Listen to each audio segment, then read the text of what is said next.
මේ ලස්සන නගරය මේ ලෝකූර්ම නගරය ආරක්ෂා කරගන්නත් සහාය වෙන්න අපි ඒ කියන විදිහටම කැලිකසල බැහැර කරලා ඒ වගේම පොදු දීපල ජලයත් පොදු සම්පතක් මේ දේවල් අර පිරිමැස්මෙන් පරිහරණය කරන්නට කියන එකත් මම ඊටාම ආදරෙන් ඉල්ලා හිටිනවා. ඇත්තටම පෞද්ගලික පහුගිය කියන්නේ සාමාන්‍ය දිනවල ටොන් 80ක් විතර තමයි අපිට එකතු වෙන්නේ. දැන් නම් ඒක ඉක්මවා ගිහින් තියෙනවා.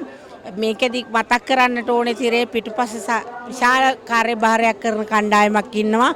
අපි දැනට කරන්නේ වර්ගීකරණයක් කර කර ඉන්නේ නැහැ. මේ කුණු ටික අරගෙන යනවා.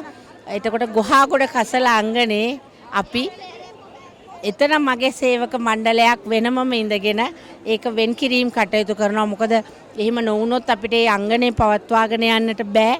ඒකින්ද ඉතින් මම මගේ කාර්ය මණ්ඩලයේ මාණ්ඩලික නිලධාරීන්ගේ සිට පහළම කාර්ය මණ්ඩලය දක්වා මේ දළදා ප්‍රදර්ශනය සාර්ථක කරගන්නට දෙන ඒ ධෛර්යය ඒ ශක්තිය වුන් කිසි කෙනෙක් මගෙන් අහන්නේ නැහැ අපි දළදා වඳින්නේ නැද්ද කියලා.